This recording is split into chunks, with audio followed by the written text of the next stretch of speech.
आज के all important big stocks अब डिस्कशन।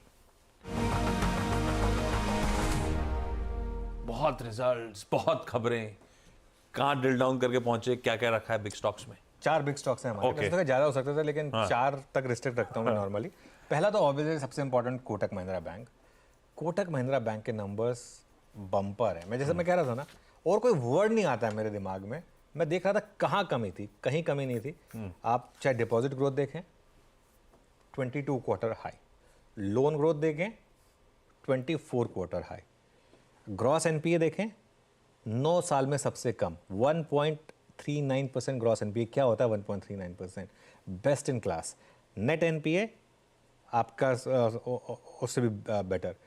मतलब एचडीएफसी बैंक के इतने अच्छे नंबर्स नहीं होते जितने कोटक महिंद्रा बैंक ने नंबर्स डिक्लेयर किए हैं।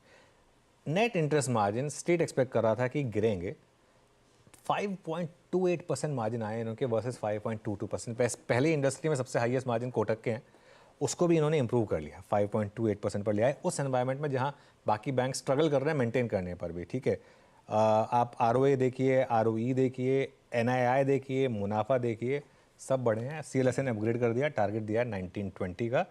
लेकिन सीएलएसए का एक मानना यह है कि जब आरबीआई का बैन खत्म होगा तभी री रेटिंग होगी। अच्छा, अब देखिए बजाज फाइनेंस ने वो बैन पर कितनी जल्दी काम कर दिया। अब कोटक ने भी अगर उतनी जल्दी काम कर दिया और अगर बैन जल्दी हट गया तो फिर बड़ी रेटिंग होगी। लेकिन आज दिक्कत यही है कि गैप अप टिकेगा या नहीं टिकेगा। इसके लिए कोटक महिंद्रा बैंक को मैं ग्रीन में लेकर चल रहा हूँ। बहुत बड़ा गैप अप हो गया तो छोड़ दें, फिर कोई इसमें ट्रेड नहीं है, क्योंकि इन चीज़ों में क्या होता है ना, बड़े गैप अप या गैप डाउन में पूरा मामला निकल जाता है। दूसरा स्टॉक जो मेरे रेडार पर है वो है M&M फाइनेंस। M&M फाइनेंस को मैं ग्रीन लेके चल रहा हूँ। और आपको याद होगा M&M फाइनेंस जब पिछली बार एक्सीडेंट ऑफ द डे की बात हुई थी, जब फ्रॉड डिटेक्ट हुआ था, तो एक व्यू लिया था कि ये बॉटम बनेगा आज। और उस दिन बॉटम वाकई में बना। उसके बाद से ये स्टॉक ऑलरेडी चला है और ये स्टॉक हर बार, ये महिंद्रा ग्रुप का कॉन्फिडेंस है जो भी है, खराब नंबर्स पर तो गिरता नहीं है। आज नंबर्स ठीक ठाक हैं, मेरे ख्याल से ये स्टॉक चलना चाहिए, क्योंकि वो अगर आप फ्रॉड के लिए उन्होंने प्रोविजनिंग की है, अगर उसको इंक्लूड कर लें तो पीबीटी इन लाइन है जो हम एक्सपेक्टेशन कर रहे थे। एनआईआई थोड़ा सा बेटर ही है और एयूएम ठीक ठाक बढ़ा है और ग्रॉस एनपीए इनका कम हुआ है। नॉर्मली M&M फाइनेंस के नंबर के साथ प्रॉब्लम होती थी ग्रॉस एनपीए की, इस बार तो quarter on quarter gross NPA कम हुआ है। इसको मैं ग्रीन में लेकर चल रहा हूँ M&M फाइनेंस को। ठीक है, एक और स्टॉक जो मैं फोकस में लेकर चल रहा हूँ वो है टाइटन। टाइटन पर मैं न्यूट्रल ले रहा हूँ। मैं रेड पता क्यों नहीं ले रहा हूँ, क्योंकि फ्राइडे को एक तो स्टॉक डे लो पर बंद हुआ था और एक यहाँ पर शॉर्ट्स हैं सिस्टम है। और मैं ये कह रहा हूँ शॉर्ट ना करें टाइटन को, स्पेशली अगर बड़ा गैप डाउन होता है शॉर्ट ना करें। पहले ही एक महीने में 6% गिर चुका है और अपने हाई से 10% गिर चुका है ये स्टॉक। और टाइटन पर मैनेज एक मार्केट का कॉन्फिडेंस होता है। एबिटा कम है एस्टिमेट से, लेकिन कुछ हद तक स्ट्रीट को शायद अंदाज़ा था कि कम होगा। ठीक है, जो विस्पर नंबर्स होते हैं ना, वो बता रहे थे कि नंबर्स थोड़े से कम आएंगे। मार्जिन 9.9% वर्सेस 11.1% का एक्सपेक्टेशन, ठीक है। और इवन प्रॉफिट 786 करोड़ 850 करोड़ का एक्सपेक्टेशन था। नंबर्स खराब है, इसमें कोई डाउट नहीं है। अच्छा, आउटलुक भी खराब है। मैनेजमेंट ने बोला है कि वो कंपेटिटिव इंटेंसिटी रहने वाली है। ठीक है, अगर तो वो नहीं होता तो मैं बोलता कि खरीद लीजिए, ठीक है ना। लेकिन अभी खरीदने का नहीं बोल सकते, लेकिन ये बोल सकता हूँ कि शॉर्ट ना करें, स्पेशली अगर बड़ा गैप डाउन हो गया तो, क्योंकि ऑलरेडी काफ़ी ये स्टॉक गिर चुका है। तो ये हो गया F&O वाले। कैश का एक स्टॉक ले लेते हैं, डीमार्ट के नंबर्स अच्छे थे मेरे ख्याल से। डीमार्ट के नंबर्स अच्छे थे। एक जैसे कहते हैं ना, 100 सुनार की एक लोहार की, वो डीमार्ट एग्जैक्टली वही बता रहा है पिछले 3-4 क्वार्टर से। अच्छे नंबर है, बहुत महंगा स्टॉक है, हमेशा महंगा रहा है। लेकिन अब प्राइस टारगेट्स में देख रहा था 5,500 तक के प्राइस टारगेट्स ओपन हो रहे हैं। ये स्टॉक काफ़ी चल चुका है पिछले 3 महीने में, लेकिन उससे पहले 1 साल की अंडर परफॉर्मेंस भी दिखाई थी इसने। तो मेरे ख्याल से ये स्टॉक शायद और चलेगा, क्योंकि सब ने अपने EPS एस्टिमेट्स 3 से 6% बढ़ाए हैं। यहाँ पर फ्लोटिंग स्टॉक है नहीं, यहाँ पर जो है वो उतना ही स्टॉक मार्केट में अवेलेबल है, उसको आपको उसी हिसाब से एडजस्ट करना है। तो इसके लिए एवेन्यू सुपरमार्ट को मैं ग्रीन में लेकर चल रहा हूँ। 2 और स्टॉक मेरे रेडार पर आए थे, जहाँ पर वो RBI का वो एक प्रपोजल जो है PFC और REC पर, लेकिन उसको मैंने सोचा कि बाद में डिस्कस करेंगे, क्योंकि वो सिर्फ प्रपोजल है, इसके लिए उस पर ज़्यादा टाइम नहीं स्पेंड। ठीक है, उन पर आगे आ जाएंगे जब स्टॉक्स न्यूज डिस्कस कर रहे होंगे, तो अलग से चर्चा भी कर लेंगे। आज के बिग स्टॉक्स चारों सबसे इंपॉर्टेंट और बहुत interesting: Kotak Mahindra bank, Mahindra and Mahindra financial services, Titan company और एवेन्यू सुपरमार्ट यानी कि डी-मार्ट।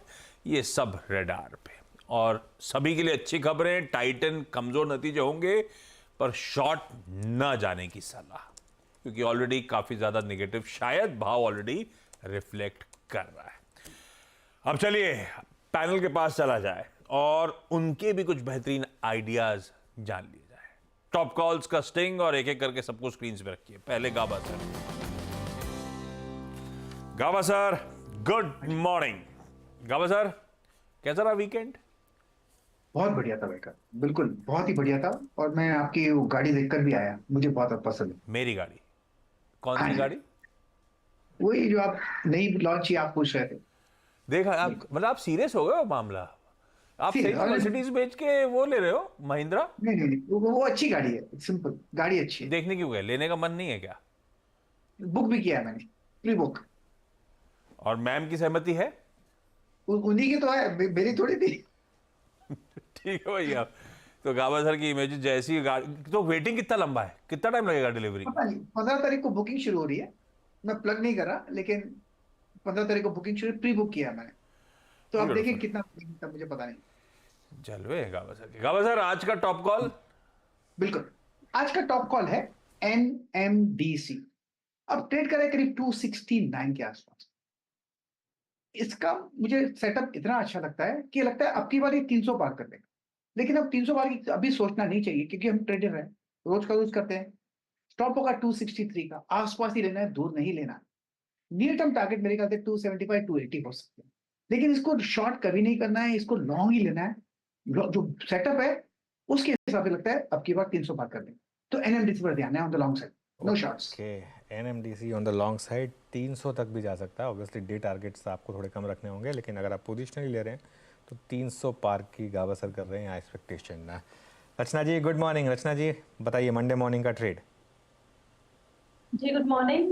मेरी तरफ से जो ट्रेड रहेगा that will be Kotak Mahindra bank में लॉन्ग फ्यूचर्स पे मैं के यहाँ पे 1560 का करंट प्राइस है। यहाँ पे हम 1540 पे ऐसे लगा के फ्यूचर्स को लॉन्ग करेंगे। हमारा पहला टारगेट होगा 1590 और उसके बाद 1630 एंड उसके बाद 1650।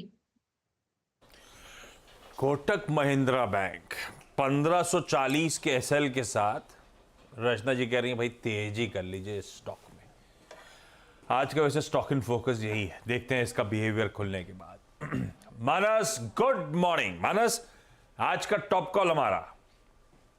Good morning Ashish ji, good morning Anuj ji, good morning everyone. तो देखिए, कोल इंडिया में खरीदारी करने की राय रहेगी। कोल इंडिया में 3-4 दिनों के कंसोलिडेशन के बाद लास्ट सेशन में हमने ब्रेकआउट देखा, वॉल्यूम्स काफी बेहतर देखने को मिले हैं। तो आई थिंक यहाँ पर आप करंट लेवल्स पे खरीदारी कर सकते हैं। स्टॉप लॉसेस 466 466 रुपए के स्टॉप लॉस लगा के रखेंगे, ये कैश लेवल्स हैं। और 490 490 तक के टारगेट्स पॉसिबल है कोल इंडिया में। अगर ऑप्शन में ट्रेड लेना चाहे तो 480 का 480 का कॉल ऑप्शन जो 15 रुपए पे क्लोजिंग थी उसके आसपास मिले तो खरीदारी करिए। 11 रुपए का स्टॉप लॉस लगाइए और 25 रुपए की टारगेट आप इस ऑप्शन में भी सेट कर सकते हैं।